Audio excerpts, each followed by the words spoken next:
E vamos falar então dos rios internacionais. Alguns rios são de importância para mais de um país. No Brasil nós temos o Rio Paraná lá embaixo, e aqui para cima no norte nós temos o Rio Amazonas. O Rio Amazonas não nasce no Brasil, ele nasce na Cordilheira dos Andes, lá no Peru, e ele vai descendo, né, passa pelo Brasil. Então imagine você se em algum momento os peruanos resolvessem fazer lá uma barragem que comprometesse a fluência do rio. Quer dizer, todos nós seríamos prejudicados.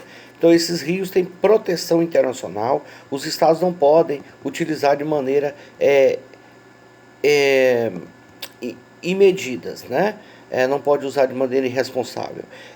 Na Europa nós temos o rio Danúbio, nos Estados Unidos, que também vai influenciar no Canadá, né? Nós temos o rio Mississippi e nós temos vários outros rios que se enquadram nessa discussão. O rio Nilo é um rio extremamente importante dentro da África, né? Ele nasce lá em cima, me falha agora o nome do país onde ele nasce, mas o fato é que ele desce, né, passa pela fronteira do Sudão. Acho que ele nasce em Uganda. Ele desce, passa pelo Sudão, depois ele passa pelo Egito e depois ele desemboca no mar Mediterrâneo. Então é um rio de suma importância não só para os egípcios, mas também para os sudaneses, para os ugandenses e para tantos outros povos. Mas eu quero chamar a atenção para vocês para o Rio Jordão. O Rio Jordão está dentro do Estado de Israel. E o Rio Jordão é chamado de Rio da Discórdia. Por quê? Porque o Rio Jordão ele nasce dentro do Estado de Israel, mas ele vai descer e vai servir as outras nações, notoriamente a Jordânia, né? Onde eu estive, inclusive, e tive a oportunidade ali de ver o Rio Jordão, né? E para nós, o Brasil, realmente é um rio mediano, do tamanho do Rio Grande, aqui talvez um pouquinho maior, mas para eles é de suma importância. E algum tempo atrás, Israel decidiu fazer uma barragem. E eles então entancaram a água do rio, e os países lá embaixo ficaram sem água durante um bom período de tempo. E esses países, cerca de quase 2 meses. E esses países lá embaixo entraram com uma ação na ONU contra o Estado de Israel. E a defesa de Israel foi o seguinte, que eles não estavam necessariamente tirando o rio dos povos, dos vizinhos. Eles estavam apenas suprindo temporariamente até a barragem encher e depois ela ia transbordar. E notoriamente eles poderiam então usufruir da água, como aconteceu, né? A barragem encheu e depois o rio continuou a fluir, né? Mas o Estado de Israel, né, mas até hoje ele tem um problema com relação ao Rio Jordão, porque a nascente dele fica em território palestino. E numa futura divisão do Estado de Israel, a nascente do rio ficará sobre o Estado palestino, né? E esse é um grande receio que Israel tem, dos palestinos usarem, né, essa questão para supri-los da água. Lembrando que dentro do Oriente Médio só tem 10 fontes perenes de água, só 10 rios que nascem e que fluem o ano todo, né, dentro do estado. E desses 10 rios, 7 estão dentro do estado de Israel, né? E isso tem um preço, né? E todas as fontes de água são guardadas pelo exército israelense, né? Com medo de que ali coloquem antrax na água, né? Espaço sideral. O espaço sideral foi regulado através de uma convenção em 1967 e a regra é espaço aéreo, espaço sideral. Espaço aéreo, mesma regra do mar territorial. Ninguém adentra dentro do espaço aéreo sem pedir autorização para o país que é o detentor do espaço aéreo. Lembrando apenas que dentro do espaço aéreo não existe a figura da passagem inocente, como existe no mar Mediterrâneo, né? no mar territorial, né? Outra questão é que o espaço sideral não é suscetível de apropriação.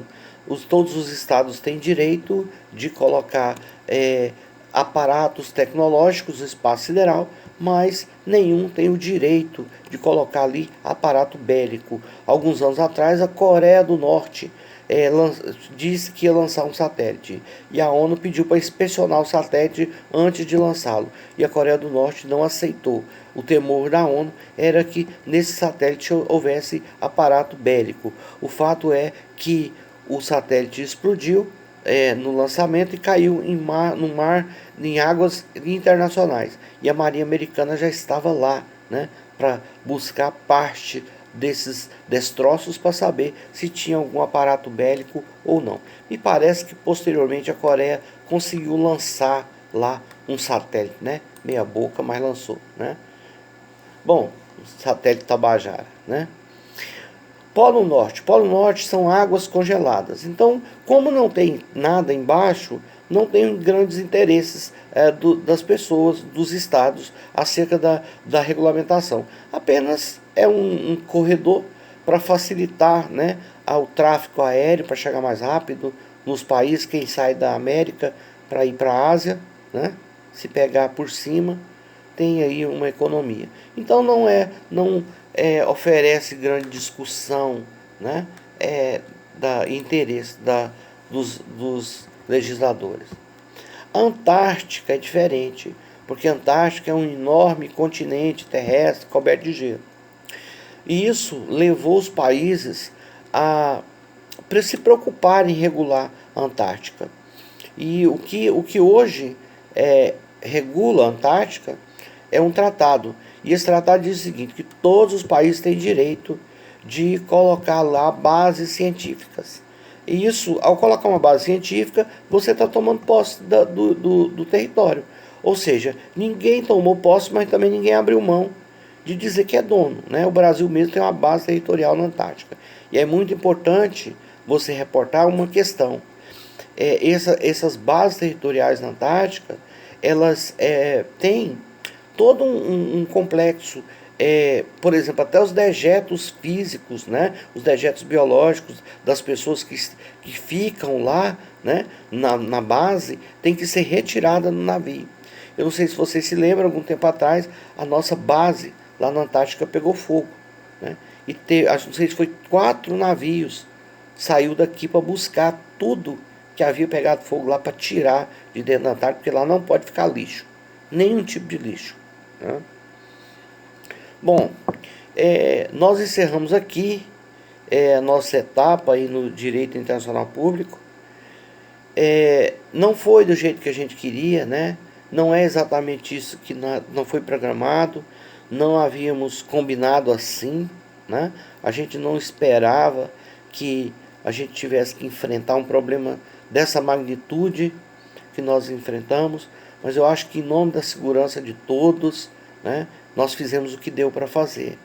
E eu espero que no próximo semestre essa situação se regule, no próximo semestre nós possamos estar juntos de novo.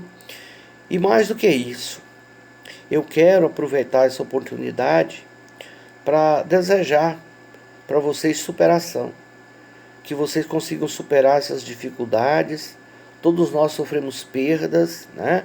Algumas perdas muito significativas durante esse período, e outros têm tido dificuldade para se levantar, para se reerguer, né? Problemas financeiros, problemas de comércio, mas eu aproveito esse espaço para lembrá-los de que acima de nós há uma palavra de fé, uma palavra de conforto, uma palavra que nos conforta e que nos reconcilia com aquele que é maior do que todos os problemas, né?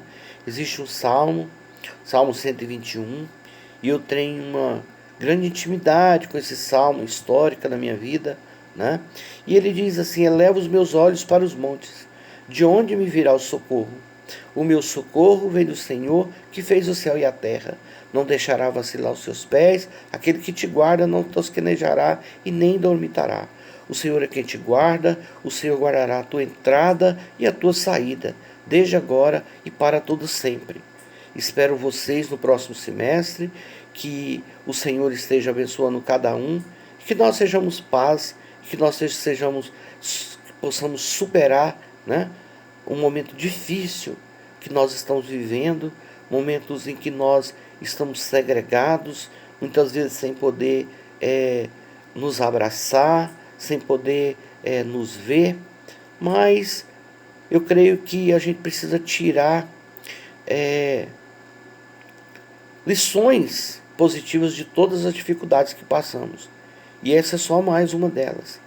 E eu creio que lá adiante nós vamos voltar, olhar e entender como nós fomos vitoriosos neste momento, né? Um grande abraço para vocês e até o próximo semestre, né? Que na verdade é a semana que vem, né? Fiquem bem.